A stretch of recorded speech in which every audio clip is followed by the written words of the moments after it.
I think people are obsessed with the Chris Watts case because it's the classic perfect family, the family that has all these wonderful Facebook videos and they look like this happy, loving couple and they're the people next door. And then this horrific crime happens and it's a mass murder and you just think, how did this happen? What made this guy do this? Chris Watts has been referred to by some experts as a family annihilator. He just wanted out.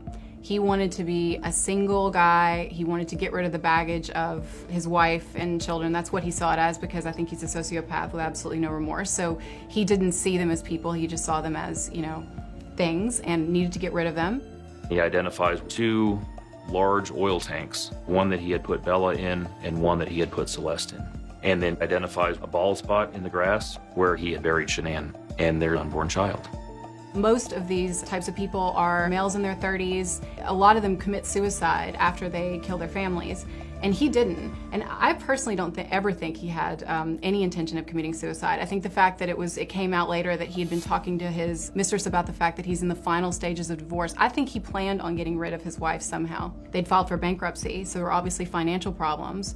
I think it was about money. I think he didn't want to pay her the money. And it really reminds me of the Scott and Lacey Peterson case because it's that personality type where he basically looks like the perfect husband and he really thought that everyone was going to believe him. Often guys like this too, like Chris Watts, like Scott Peterson, they have a lot invested in appearing to be the good guy, the nice guy, the good husband.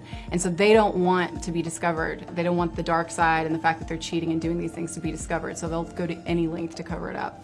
And a lot of these guys have no history of domestic violence, and they seem like the nice guys, so it's really scary. The question of why women are obsessed with men like Chris Watts is something I've wondered about for a long time. Every time I read about prison pen pals and things like this in general, I think there's an element of wanting to experience danger, maybe, in a way that feels safe.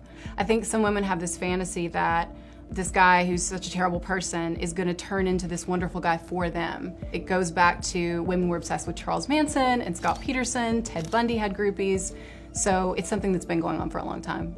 I think that Chris Watts would have confessed because he made a lot of mistakes early on. Also, his behavior was extremely odd, and I know that that's not enough to convict someone on, but it is enough to alert the police that they need to be looking at this guy.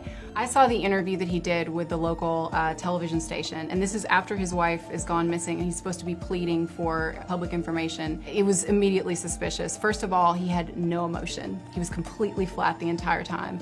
He just literally didn't change expression. He also referred to, I believe, one of his daughters in the past tense. He used distancing language. He talked about, you know, the kids. He didn't use their names. It just seemed incredibly impersonal, and he was just kind of standing there, and the only time that he got emotional at all is when he was talking about himself and what he had gone through. Literally, the only moment that he showed any emotion, it was like looking into the eyes of like a dead shark.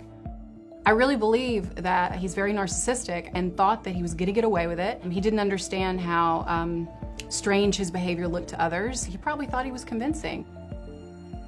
I noticed that the journalists were asking questions. Some of them were very frustrating because this is an opportunity for the media to actually get real information out of him if he doesn't talk to the cops later.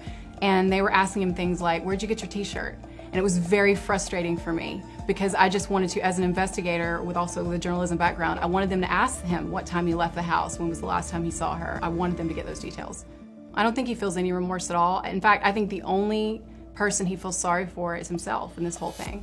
It felt like it was just like an anger with Shanann, with everything, that I was just taking it out on everybody that was in front of me that morning. Right now I'd have a 5-year-old, a 3-year-old, and what might be a 1-month-old son. A beautiful wife. Just like, right now it's just me. I read that he was talking to a lawyer about an appeal, and he was actually complaining because he doesn't have enough money to file the appeal. Literally, no matter what horrific things that this personality type does, they're always going to be the victim. They're always going to feel sorry for themselves.